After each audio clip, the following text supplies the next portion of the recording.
এত সুন্দর গাছগুলোকে আমি মেরে ফেলতে নিয়েছি, কারণ আমি আলসেমি করে পানি দিতেই ভুলে যাই। কারণ পানি পাল্টে দিতে হবে, আর পানি পাল্টে দেওয়া তো দূরের কথা, আমি পানি দিতেই ভুলে গিয়েছি। হঠাৎ করে তাকিয়ে দেখলাম যে গাছটা একটু মরা মরা ভাব। এরপর দেখি গাছের গোড়ায় কোনো পানিই নেই। এরপর তাড়াতাড়ি নিয়ে আমি সুন্দর করে গাছটাকে ধুয়ে, পাতাগুলো একবার সুন্দর করে ধুয়ে এখানে পানি দিয়ে দিয়েছি। পানি ছাড়া কিন্তু এই গাছটা মরে যেত। কপাল ভালো, আমি খুব তাড়াতাড়ি দেখে নিয়েছি।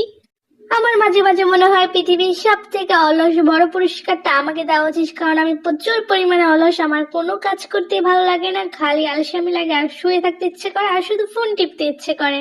পানি দেওয়ার পরও এখনো গাছটা একটু মরা মরে আছে, যেহেতু প্রায় 2 দিনের মতো পানি ছাড়াই ও বেঁচে ছিল, আর সেটা আমি লক্ষ্য করি নাই। কিন্তু ঠিক হয়ে যাবে আস্তে আস্তে। আর এখানে আমি সুন্দর করে পাখিদের একটু বলতেছিলাম যে তোদের ডিম কবে ফুটবে। অনেক দিন হয়েছে, প্রায় 20 দিন হয়েছে ওরা ডিম পাড়ছে, এখনো কেন ডিম ফুটছে না। আর রান্না বান্না তো আমি টুকিটাকি করতে খুবই পছন্দ করি। আর রান্না বান্না করতে করতে আমার মনে হচ্ছিল যে কখন ঈদের মার্কেট করতে পারি। আসলে ঈদের মার্কেট এমন একটা বিষয় যে 5,000 টাকা বাজেট থাকলে আমার ঈদের মার্কেট করতে ইচ্ছে করে 20,000 টাকা, আর 20,000 টাকা মার্কেট থাকলে করতে ইচ্ছে করে 30,000 টাকা। ঈদে আমার কোনো মার্কেটই ভালো লাগে না, আবার সবকিছুই কিনে ফেলতে ইচ্ছে করে। একটা জামার জায়গায় আমার আবার 10টা জামা পছন্দ হয়ে যায়। আসলে এই নিয়ে আমি আছি বড় প্যারায়।